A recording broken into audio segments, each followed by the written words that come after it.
Good afternoon and welcome to our webinar on the AMS Managed File Transfer solution. My name is John Ruder. I'm the Sales Manager here at AMS.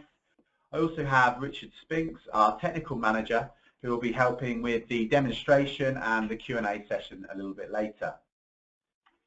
So the agenda for today's session. Firstly, I'm going to go and introduce you to AMS, then talk about the challenges of file transfer, followed by the problems with traditional file transfer solutions. I will introduce you to AMS Managed File Transfer and how it works. And then Rich will go through a demonstration of the solution so that you can get a good feel for the interface. I will then go through the key benefits and features of AMS MFT, and we'll finish off with a summary and a Q&A session at the end. If you do have any questions, please put them in the questions dialog box at the top right-hand side of your screen. And thanks again for joining us. I'm sure you will find this a really interesting session. We're expecting it to last between 25 and 35 minutes. So I wanted to briefly give you a bit of background to AMS. AMS was formed in 1992, so we have around 25 years of experience in the information exchange market. Some of you will be existing customers of ours and will know us for our fax solutions, but we also specialise in document management, output management and our file transfer solution we're looking at today. We have around 2,000 customers for all industries across the UK and Europe. AMS has a dedicated in-house team for both pre and post-sales support. We have a really good reputation for support that we offer, and many of our customers will endorse that. We also have our own in-house development team, which enables us to be very flexible with our solutions to meet the exact requirements of our customers, which I do feel is a real benefit. So the challenges of file transfer. We will all be transferring files in and out of our business on a daily and almost hourly basis. And most of the time we can do this without issue using email. The problems arise when you need to send large and/or files that require a level of security. And as always, this needs to be done as soon as possible. In terms of size, files are growing in both size and number, and this is typically down to the quantity of information we're trying to send, the types of files and the images involved. Sending files through email is restricted in size, usually to about 10 or 20 meg. So anything above this causes both IT and users problems. Security of information is a growing concern. I'm sure many of you have seen the high-profile public cases of data breaches and leaked content. So it is paramount that any information we send both internally or externally reaches the intended recipient without the threat of hacks or data breach. Another key issue is the ease in which our employees are able to share information in an insecure manner, and managing this risk is essential. So when the size of a file or the security of the information becomes an issue, organisations will typically turn to one or several of the following methods. But there are serious limitations involved here, and I'll go through a few of them now. FTP is often slow and complicated for both IT to set up and for users and recipients to exchange the data. This leads to an inflexible service that causes delays and frustrations for all parties concerned. Email. I've already highlighted the main issue of email, but ultimately it isn't secure. There's no real proof of receipt, and due to size limits, users have to separate large files out across several emails, which I'm sure we've all experienced, which is very tedious and ultimately inefficient. Cloud sharing. I mean, cloud sharing has its place when using consumer products like Dropbox or Box.com, but all too often these types of consumer solutions end up in the corporate world where sensitive data is mixed in with someone's holiday pictures, for example. There's also a real risk around these sites having access to your data, Dropbox being notorious for reserving the right to access your information. Removable media. This is quite an old school way of sharing data using USBs, external hard drives, CDs or even paper.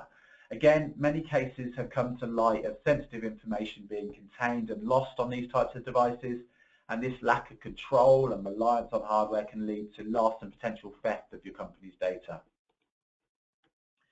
Post and courier, again, not an ideal solution in this day and age where everyone wants access and the ability to share their data immediately. It can also be a very expensive way of sharing your information and again prone to loss or theft. So as you can see, all of these methods do have significant limitations. I just wanted to actually run a quick poll to get a feel for the types of transfer mechanisms you guys are using. So if you could quickly select your answer on screen, it would be really interesting to see the results. So we're just going to launch that now. So if you're able to select one of those options, that would be really good.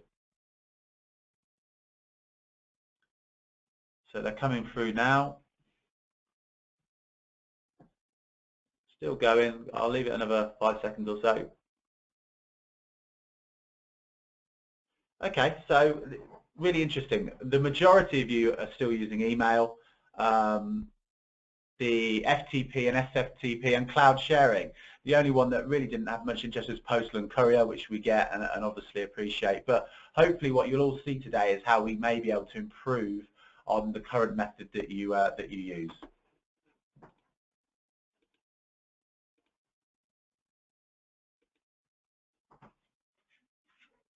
So what is a managed file transfer solution?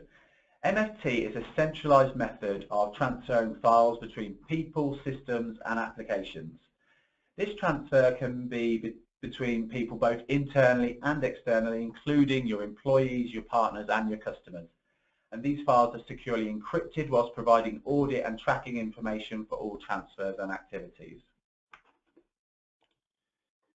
So introducing AMS Managed File Transfer.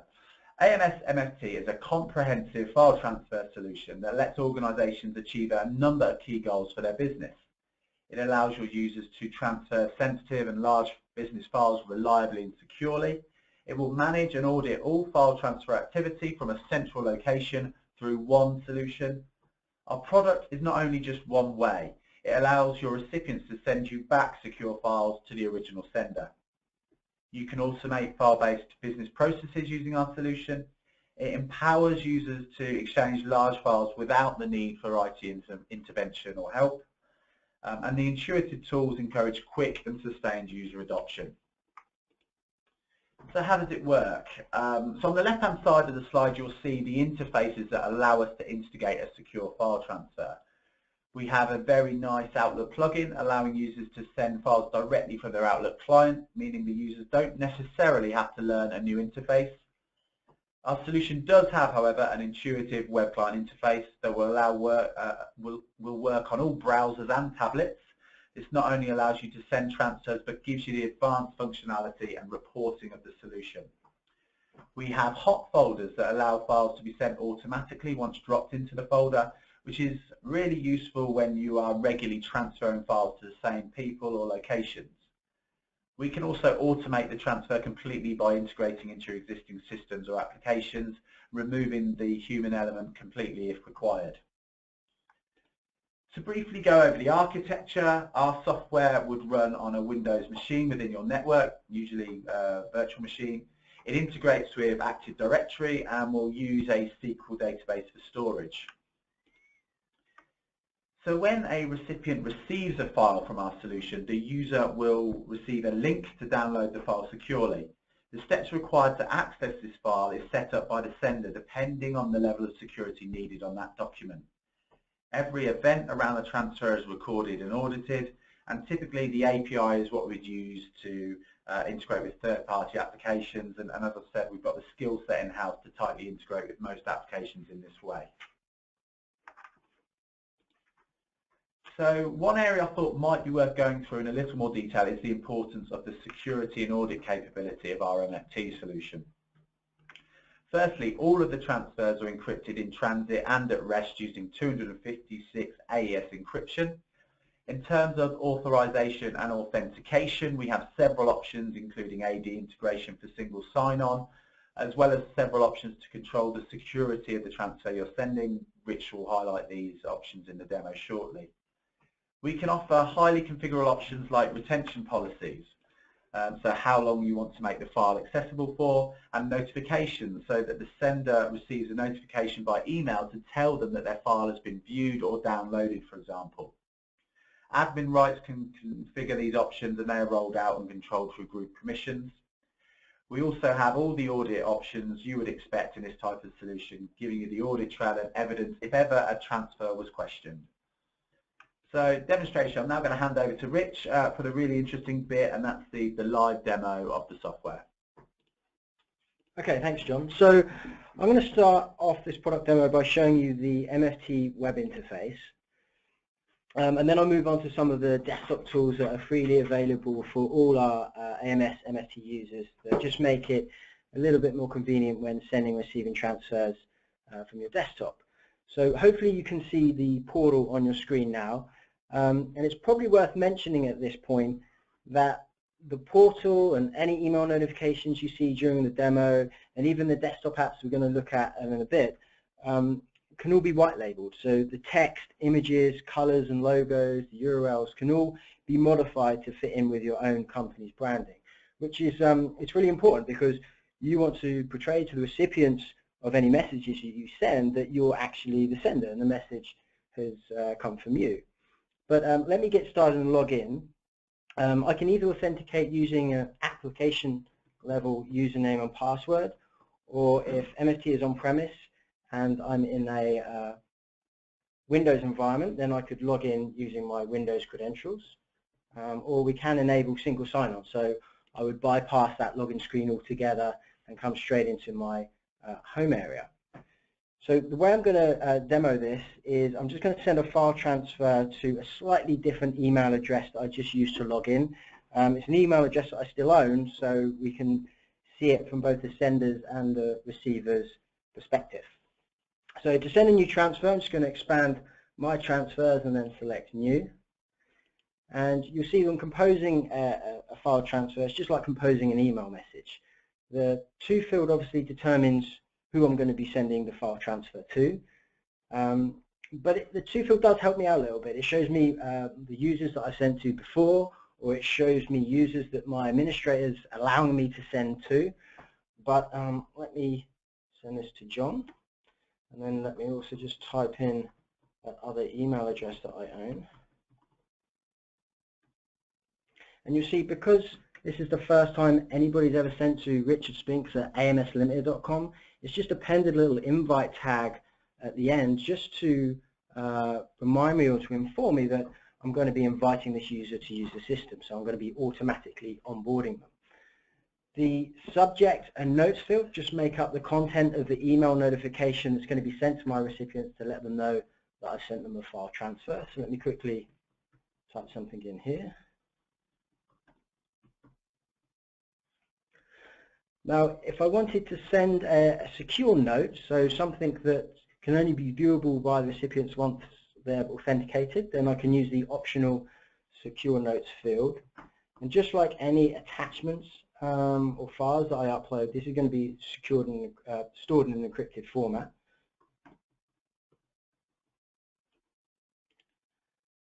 The last two options that I can change, expiry date and the access options, are controlled by, again, by my group administrator. So he can determine whether or not I see these controls, what content's in them, and what I can change. But the expiry date just determines when the transfer will expire. And when a transfer expires, normally two things happen. Firstly, the recipients can no longer access the transfer. And secondly, by default, any attachments that I've uploaded will be deleted from disk. We can change that if needs be, but that's the default action. The transfer and the history remain in the system for a configurable time, just for auditing purposes. The access options determine how my recipients have to authenticate to view the transfer. And we've got three different access options. We've got login, open link, and token. Login means that the recipients have to authenticate using an account. So they have to log in using a username and password. If they don't have an account, then they just have to go through a quick self-sign-up process. Open link is simply a URL. So it's very quick and easy. Somebody just clicks on the URL and they're taken directly to the file transfer. But obviously there's not a huge amount of security behind that, because anybody who knows the URL can access the transfer. Lastly, there's token, and token means that our recipients have to enter in a secure code before they can access the transfer, but they don't have to sign up for an account. So let me choose token just so you can see how that one works. And then finally I can attach my files, so I can either drag and drop components onto here, or I can just browse to them. Just grab these files. And what's really nice about the file upload component is we don't have to install any third-party add-ons. So we're not using Silverlight or Flash or any Java applet or anything like that. We just use the capabilities of the web browser. So as long as the user is using a relatively modern web browser, we can upload a file of any size. There's no restrictions. And the way we do that is we just chunk the file up into small pieces and then simultaneously upload those chunks. And that allows us to get the fastest possible upload we can over HTTPS. And it's probably worth mentioning as well, all the communication to AMS MFT is done over HTTPS. So whether you're using the portal, the API, or some of the desktop tools, all that communication is encrypted in transit via HTTPS. This sort of chunking feature is pretty useful as well, because it also allows us to pause and resume uploads, as I've just done, but also recover from any failures. So if, for example, there was a bad chunk, instead of starting the whole upload process again, the system automatically realizes that that chunk was incomplete, and it just asks for it to be uploaded again. It all happens automatically. The user's not going to know anything. Likewise, if I was on my mobile, for example, and I was just using 3G to upload a file, and my 3G dropped out, as long as it connects again within a configurable amount of time, then the upload is just going to carry on, and the user's going to be completely unaware of it. If I lost power, so my laptop died, or I just turned it off, then we just got a snapshot of the file transfer as it was. So at my own convenience, I can log back in, go to my draft items, and just carry on the transfer from that last successful chunk. But once everything's uploaded and I'm happy, all I have to do is hit send. And that takes me to my sent item screens. And this is probably one of the biggest differences in terms of traceability and control when comparing sending a file by email or through MFT. With MFT, you have complete control of your sent item, because unlike email, where if you send an email message, everyone just gets a copy of your email, there is only one copy with MFT, and everyone has to dial in or connect to get it. So that gives us complete control of that item even after we've sent it, and it means that we can control it, but also trace and see exactly what's happening with it. So if, for example, I decided that John shouldn't have see this transfer, or I've changed my mind, I don't want John to see it, then I can see whether or not at a glance if he's viewed it or not. If he had, I could track it and I could see exactly what files he downloaded, where he was when he downloaded it, and what time, those kind of things. And I can remove access, so John can no longer access that transfer. Likewise, we can do the same with files. So if I realize that I'd attached the wrong file, or I no longer wanted to share a certain file, I can just recall access to that file. I can instantly see whether it had been downloaded before I recalled it, and if it had, I could track it and see, okay, what user did download it, how many times they downloaded it, those kind of things. If I wanted to see what happened to the transfer in its whole history, then I can. There's a view audit option, and this literally, as I said, just shows you the whole history of the transfer, everything that's happened.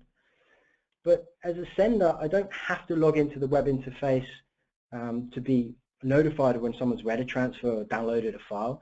I can subscribe to email notifications. So if I flick to my profile screen, you'll see there's a bunch of different notifications here that I can select, and this actually just changes what my default options are, because you can actually change them on an ad hoc basis as well. So if I go back to my new transfer screen, you see I can just change these options along at the top there.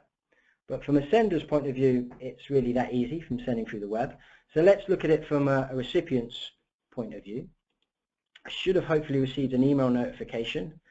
There we go, prompting me to download the transfer. And again, just to reiterate, the email notification you see can be completely changed. We can completely brand it to how you want it to look and feel.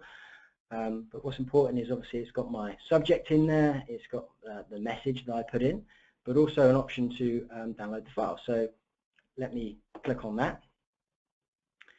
And because as a sender I requested token authentication, the application's recognized that, and it's just telling me as the recipient that I need to first request the token before I can view the file. So let me do that. You see the message then changes slightly just to inform me that a token's been emailed to me, and I just need to copy that token into this box. So let me just flick back to my email, there it is, and copy that code.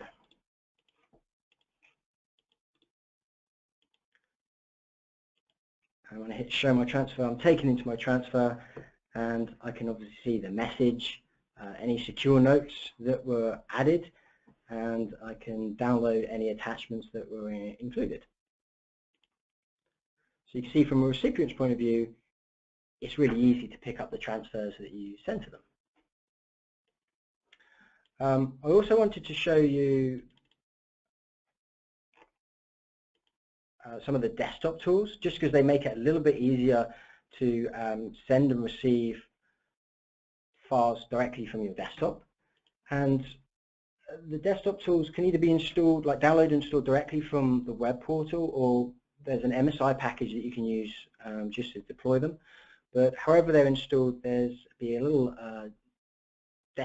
application called AMS MFT running in your system tray. And from here, among other things, I can send a transfer. So let me quickly just type in my recipient's address.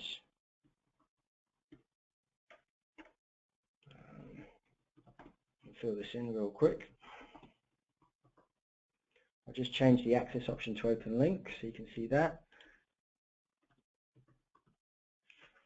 Regards of attaching files, I can browse to some files, I can just drag and drop them onto here, and then all I have to do is hit send, and that sends my transfer. And the AMS MFT app sort of handles it from there. So I can, if I wanted to, I can come in and view the upload and sort of view any queue that I have or any failures or anything like that. But once my transfer is gone, obviously from a recipient's point of view, I should get another email notification. The notification obviously looks the same because the recipient doesn't need to know how we sent the transfer. They just click on the download files button, and this time because it's open link I should just go straight to the transfer, so I don't have to enter in that secure code. I think, as John mentioned in his presentation, we've also got an Outlook plugin which has been installed on this machine, so it just sits there in the ribbon bar. We currently support Outlook 2007 through to 2016, which is what I'm using now, and we support both the 32-bit and 64-bit editions. But to send a transfer from Outlook, I just hit that file transfer button. You can see it just really is the same as composing a normal email. It's just we've got this additional right-hand side panel that just contains all the MFT options. So let me very quickly, again, just address this to a recipient.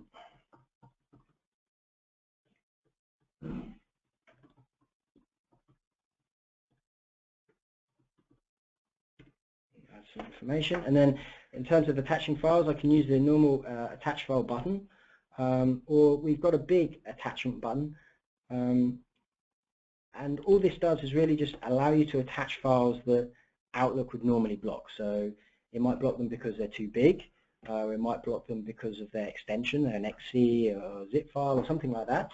But it doesn't really matter how you attach them. Once they're attached and you hit send, we strip all the attachments out, and the upload is then taken by the AMS MFT desktop app, which is really useful because It means that I don't have to have Outlook open while the transfer is uploading. So if it's a very big file, I don't have to have Outlook open all the time. I don't even have to have my machine logged on all the time. That's just going to carry on uploading the files. But once it's successfully sent, obviously it's going to give me a little notification. And as the recipient, I will get my email notification. Here we go. Let's hit download files. And this time, because I use login authentication and the account that I've been sending to doesn't actually have an account, they haven't signed up with a username and password before, it's just saying that we need to verify your email address. So in a moment, I should get another email just to register my account. There we go. And all I need to do is choose a password. In regards to the password requirements, these are all configurable by an administrator, and we can set things like terms and conditions that users have to agree to before signing up and things like that. But let me just hit register, and then I can log in.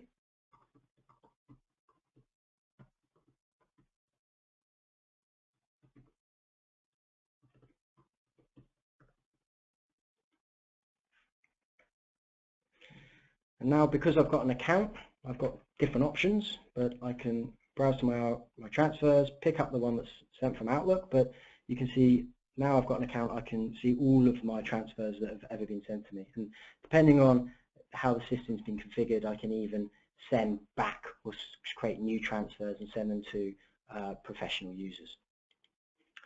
But that's pretty much all I was going to plan to show you from a user's perspective. I did quickly want to show you the administration side of things. I don't really want to go into a lot of detail or depth, but show you some of the things that the administrator can configure. Again, so if I log into the portal with an account that's got admin privilege rights, then you're taken to the admin area. You can switch between the areas just using the top toolbar, but on the left-hand side, you can see what an administrator can configure and control. So we've got our groups and our users that we can manage, settings, so we can change things like lockout times, failed password attempts, what the strength of the password should be when people sign up, what our defaults are for new users and things like that. We've also got reports, so I can pull a report on a particular user, for example,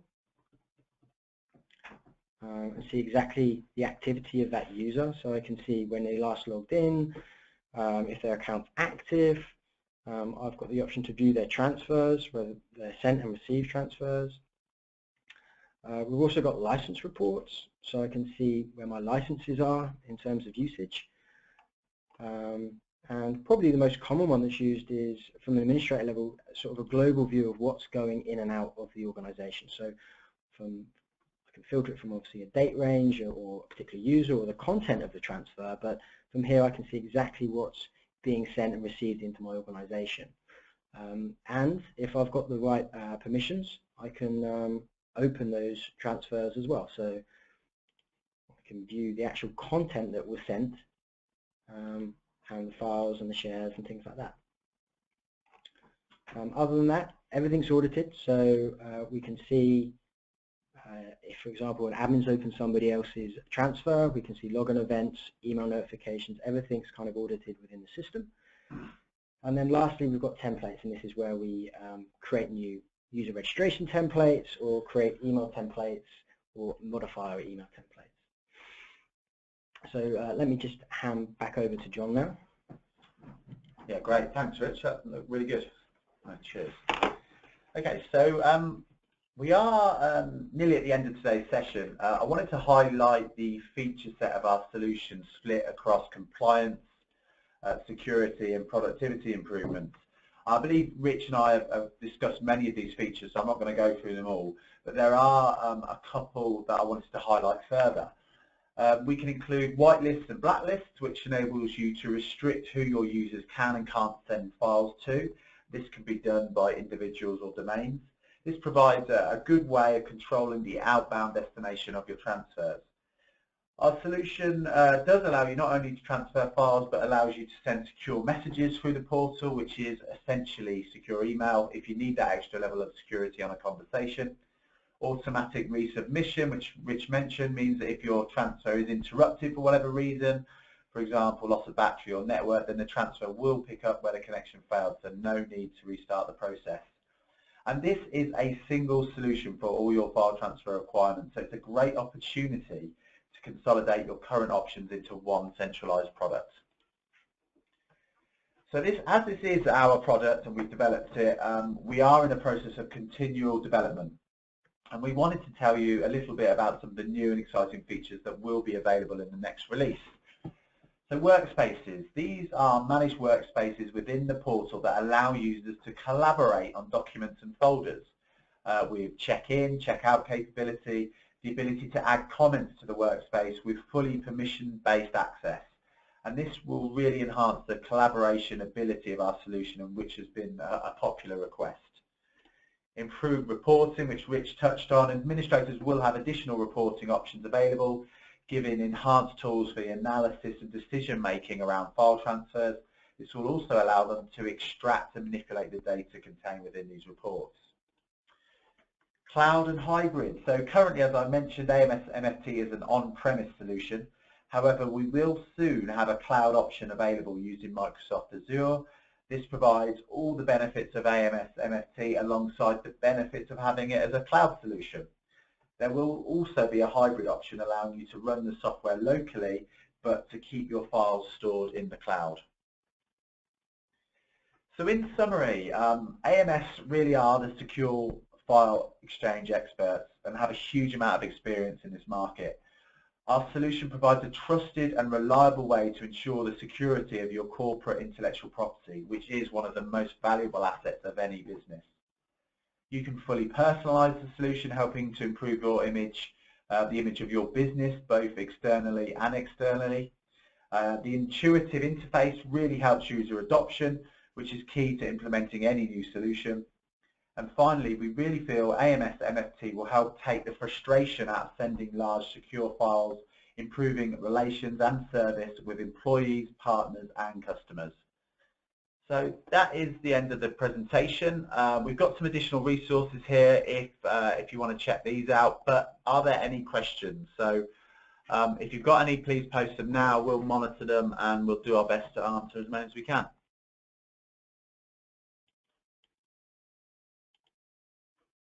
So we're just trying to have a look, see what's come up. They're very small at the moment. Yeah, we've got a few. So first one, probably for Rich, what browsers are supported and from what versions? Okay, so we've got a list that we can send over, but really Chrome, Firefox, Safari are all supported. From IE's perspective, again, obviously it's supported. We support from IE 8 onwards. IE 7 will work, but we can't do the unlimited file upload, so it just gracefully falls back to a more traditional HTML upload. So pretty much from IE 7 onwards we support. Okay. How does the uploading files back to the company work? When these files are sent back, how long are they stored for? Ryan? Yeah, so we've got different types of users. We've got a professional user and what we call a guest sender. And we've got a guest as well, to be honest. So if you're a professional user, you can send to anyone you like, as long as it's not restricted by your administrator. So anyone in your organization, anyone outside of your organization. The files will remain on the server for as long as the transfer remains active. So once it's expired, by default the files will be deleted from disk. If you're a guest sender, and this is probably somebody who's outside your organization sending into you, because they can only send to professional users, they don't necessarily have to be replies. They can just be a new message, but they can only send back to pro users. Again, their files will remain on the server until the transfer is expired. But the group administrator can obviously say, okay, a group sender or this group of group senders can only have the file up there for a week, where maybe another group of group senders can have their files transfers last for 3 weeks. It's kind of configurable. Okay. Hopefully that answers the question. Okay. If you don't want to use browser versions, can you create an API? Yeah, so there's a RESTful API that provides all the methods that you can kind of do through the web interface. So you can send transfers, download transfers, pull notifications, create users, manage user settings and application settings. So yeah, it's a RESTful API that's freely available as part of the product. Okay, Paul, you've asked about whether this ties in with customers that use our SMS services. Is it a separate console? I think at the moment, yeah, it is a separate console, two very separate products. But that's not to say in the future that there couldn't be an opportunity to integrate them both into one. It's not on the roadmap at the moment, but as I say, this being our product, we can certainly take on board any enhancements that may suit your organisation. Yeah, and I think certainly SMS is going to be coming into the product. Whether that be for general delivery of SMS, I'm unsure, but certainly it will be there for the token and two-factor authentication and things like that. Cool. How does the licensing work? Okay, so with the on-premise version at the moment, the licensing is pretty straightforward. We have a server cost, so you pay for the software, and then you pay for the number of users that you are looking to use the system. And as Rich explained earlier, we've got two types of users that are paid for, both professional users and guest senders. So those have different costings, and depending on how many you want to buy, then it's tiered. So the more you buy, obviously, the less you pay per user license. So you pay for the server cost, you pay for the number of users that you require, and then there's an annual support cost, which is 20% of the software cost, essentially. So that's how it works at the moment. With the cloud version, as I say, that's coming, and that will probably be a slightly different model, as you'd expect. Have we got any more? I've had quite a few. Does the AMS feature on the Gartner report? No, John, not at the moment. It doesn't, but certainly that may be something that we'll be looking into in the future. I think we've pretty much covered everything. Can it handle all document types? Rich, I think it's fair to say. Yeah, it can, yeah. So there's no restriction on that. The only restriction is if an administrator puts a restriction on. So an administrator can say this bunch of users can't upload executable files or movie files, for example. Okay, great. Well, I think we've pretty much covered all the questions. So thanks for that, guys. But thanks again for your time today, and have a good day.